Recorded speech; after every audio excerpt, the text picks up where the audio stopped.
자, 우리 메인 액티비티에서 이제 등록 아이디 확인하는 코드를 넣었으니까요. 이제 서비스 쪽으로 가봅니다. 서비스 쪽으로 가서요.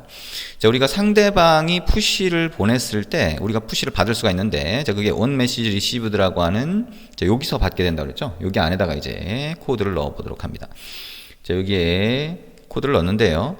자, 우리가 그 메시지를 보낼 때 그 안에다가 컨텐츠라는 이름으로 메시지를 하나 보내도록 할 거예요. 샘플 테스트를 위해서. 자, 여러분이 나중에 보낼 때는 어떤 이름으로 몇 개를 보내든 상당히 많은 데이터를 보낼 수가 있어요. 물론 이제 제한이 4K 정도로 제한이 걸려 있고, 그래서 보통은 이 메시지를 보낼 때 필요한 핵심적인 것만 딱 보내고, 그걸 받아서 우리가 필요한 거는 웹서버나 이런 걸 통해서 다시 확인하는 그런 과정을 거치긴 합니다. 여기 컨텐츠만 일단 보내겠다. 자, 그러면 여기 파라미터로 넘어온 거 이 안에 들어가 있는 거고요. 자, 리모트 메시지라고 있으면 요거 리모트 메시지.get from을 해보면, 자, 상대방의 고유 아이디 같은 게 이쪽으로 넘어와요. 그래서 이게 from이라고 하는 거고요. 요건 그냥 한번 확인만 해보죠. 자, 그 다음에 이 리모트 메시지에 보면 get data라고 하는 게 있고요. 요게 상대방이 보낸 데이터가 됩니다. 상대방이 어떤 식으로 보낼지는 다 다르겠죠. 자, 그럼 이거를 map이라고 하는 걸로 받아봅니다. string. 자, 해시맵 같은 걸로 되어 있는 거죠. 자, 데이터라고 하는 이름으로 변수를 선언하고 그쪽으로 받았죠. 그 다음에 data.get 해보면 여기에 키값을 넣게 되어 있어요. 자, content라는 이름으로 보낼 거라서 content로 get으로 빼낸 다음에, 자, string contents 이렇게 넣을 수가 있겠죠. 자, 그러면 이걸 한번 출력을 해볼 수가 있겠다. log.d라고 하고요. 자, 여기에 태그는 서비스 그냥 넣고요. 그 다음에 여기에 from은 어디서 온 거냐, 그 다음에 contents는 어떻게 되냐라고 하는 거를 한번 출력을 해봅니다. 자, 그리고 이 정보를 서비스에서만 갖고 있으면은 이 액티비티에 표시를 못 하잖아요. 그러니까 액티비티 쪽으로 보냅니다. 우리가 서비스에서 액티비티로 데이터를 보낼 수가 있죠. 예, 그렇게 하려면 우리가 스타트 액티비티를 사용할 수 있다라고 하는 거 이미 알고 있습니다. 그거를 밑에 메소드로 하나 정의를 해보죠. send to activity라고 하는 메소드를 하나 정의를 할 거고요. 자, 거기에서 하나 보내보도록 하자. 자, 그러면 여기에 from하고 contents 이렇게 두 개의 파라미터를 한번 보내보자. 밑에다가, 자, 그걸 가지고 우리가 액티비티로 보내는 코드를 만들어줘야 되겠죠. 자, 그러면 public void send to activity라고 하고요. string from string contents. 자, 우리가, 자, 리모트 메시지라고 하는 거에서 확인한 두 개의 데이터를 파라미터로 받았어요. 자, 그러면 intent를 먼저 만들어 줘야 되죠. intent equal new intent라고 하고요. get application context 첫 번째 넣고요. 그 다음에 main activity.class 이렇게 해줍니다. 그럼 main activity 쪽으로 보내겠다라고 하는 얘기가 되겠죠. 자, intent.put extra로 하면, 자, 부가 데이터를 하나 추가하는 거고요. 자, from이라고 하는 키워드로 이름으로, 자, from 파라미터로 받은 값을 넣어주고요. 그 다음에 다시 extra 추가하고요. contents라는 이름으로, 자, contents라는 파라미터로 받은 값을 넣어줍니다. 플래그도 넣어줘야 되겠죠. intent.add flags라고 해서, 자, intent. 자, flag activity 그 다음에 new task. 자, 우리가 태스크라고 하는 거는 앱의 화면들을 하나로 묶어주기 위한 일종의 단위라고 할 수가 있고요. 자, 요거 말고도, 자, 세로 줄 해서 intent, 자, flag activity 싱글 탑, 그 다음에 클리어 탑, 요거를 세로 줄로 하면서 같이 넣어주도록 합니다. 자, flag activity 클리어 탑. 자, 이렇게 세 개의 플래그를 추가를 해줬다. 그 다음에, 자, 이제 스타트 액티비티를 하면 되겠죠. 자, get application context start activity 이렇게 하고 intent를 넣어주시면 됩니다. 여기 get application context 두 번 안 하려고 그러면 이제 파라미터를 전달하든지 여기 변수를 하나 더 만들어 주시면 되겠죠. 책에서처럼. 자, 어쨌든 이렇게 해서, 자, 액티비티 쪽으로, 자, 전달을 해줬다. 자, 그러면 액티비티 쪽에서 이걸 받게 되겠죠. 그러면 이걸 받아서, 자, 처리할 수 있도록 만들어주면 됩니다. 우리가 메인 액티비티가 이미, 자, 떠 있는 상태에서, 그러니까 실행되어 있는 상태에서 뭔가를 하겠다라고 하게 되면, 이걸 받겠다라고 하게 되면, on new intent라고 하는 게 자동으로 실행이 되죠. 그래서 예를 들면 메인 액티비티에서 만약 이 화면이 안 떠 있는 상태에서 뜨게 만들게 저기 인텐트를 전달받겠다라고 하면 여기에 get intent를 하면 되죠, 그죠? intent equal get intent라고 하고 process intent라고 하는 거 아직 안 만들었지만 그걸 만들고 그 안에서 처리해주겠다 이렇게 하면 되고, 그 다음에 이 화면이 메모리에 이미 만들어져서 떠 있는 상태라고 하면 오른쪽 마우스 버튼 눌러서 generate, 자 override method, 그 다음에 여기 보면 onNew intent라고 하는 게 있죠. 우리 다 했던 거죠. onNew intent를 선택해서 OK를 눌러주게 됩니다. 그래서 이 안에서도 마찬가지로 process intent라고 해서 처리를 해주도록 하자. 자, process intent라고 하는 거 이제 밑에다가 정의를 하면 되겠죠. 자, 일단 퍼블릭으로 할게요. process intent 프라이빗으로 하는 게 더 낫긴 하겠지만 일단 우리가 그냥 메서드 만들 때는 퍼블릭으로 그냥 일단 만드는 경우가 많으니까 프라이빗으로 만드는 게 더 낫긴 하겠죠.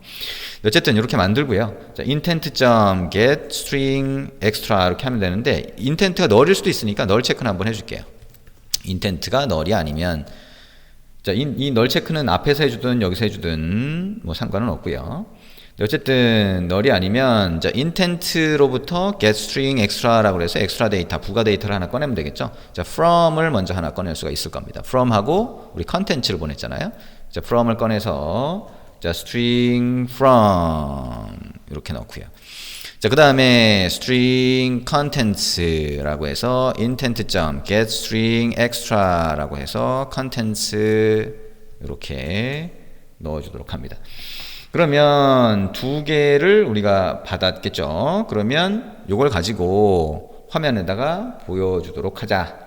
자, 일단 아래쪽에도 보여준다라고 하면 프린트를 하면 되겠죠. 아래쪽에 있는 두 번째 텍스트 뷰 아웃풋 2에다가 넣어주게 되면 이렇게 될 거고요. 자, 여기다가 뭐라고 할까요? 데이터. 자, 받은 데이터, 전달받은 데이터가 되겠죠. 여기다가 from 보여주고 contents 이렇게 보여주자. 그 다음에 첫 번째 텍스트 뷰에다가는 우리 데이터만 보여주자. 그러면 output 1.set text라고 하면 되겠죠. 그래서 자, 수신 데이터. 자, from까지는 안 보여준다라고 하면 수신 데이터라고 하고 그냥 content만 뿌려주도록 이렇게 해볼게요. 자, 이런 형태. 어차피 지금 두 번째 텍스트 뷰에는 필요한 정보를 다 출력해주고 있으니까, 보여주고 있으니까 첫 번째에다가는 수신한 것만 이렇게 보여주도록 합니다. 자, 그러면 이렇게 해서 자, 수신 앱을 다 만들었어요. 이제 얘가 정상적으로 동작되는지는 우리가 테스트를 해봐야 되겠죠. 근데 어쨌든 여기까지 했다고 하면 이제 전송하는 앱을 하나 만들 필요가 있습니다. 전송하는 앱을 하나 만들어 보죠. 새로운 프로젝트를 만들어 봅니다. 이거는 앱으로 만들 수도 있고 또는 PC용 프로그램으로 만들 수도 있고 웹으로 만들 수도 있고 한다 그랬죠. 그죠? 보내는 건데 일단 우리는 자, 보내는 거를 자, 앱으로 한번 만들어 보자. 파일 new라고 하고요. new project.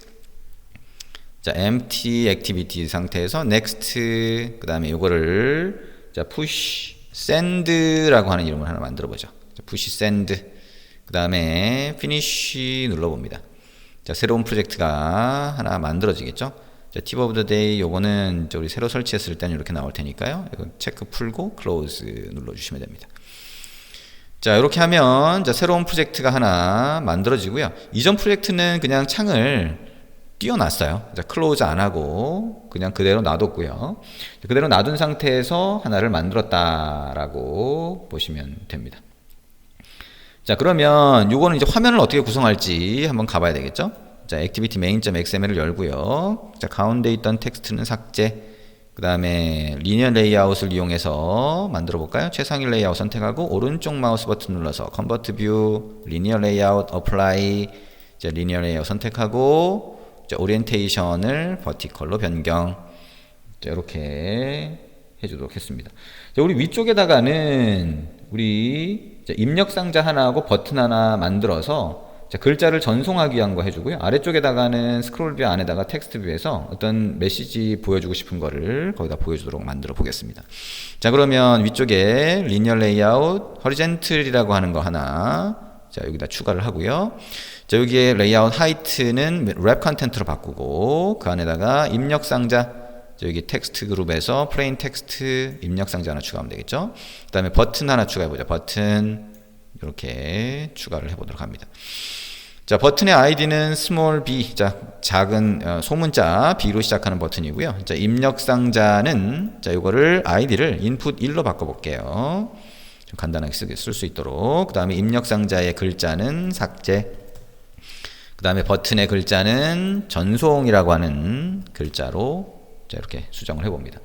이 아래쪽에다가는 스크롤 뷰 추가하면 되겠죠? 여기 컨테이너스에 가서 스크롤 뷰 아래쪽 공간을 추가를 한다. 그 다음에 그 안에 리니어 레이아웃 안에다가는 텍스트 뷰를 추가하도록 한다.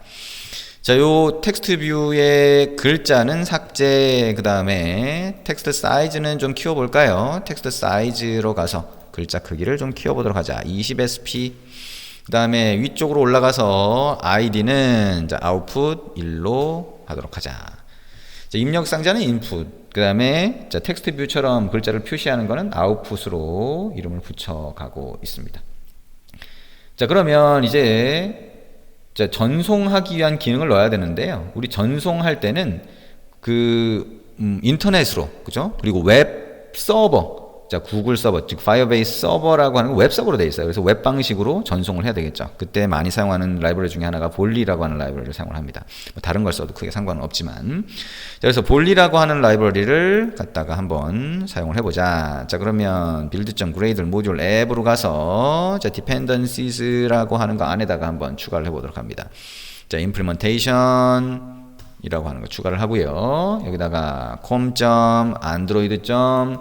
볼리 땡땡 볼리 땡땡 1.1.0 이렇게 추가를 해봅니다. 위에 싱크 나우 누르면 라이브러리를 사용할 준비를 하게 되겠죠.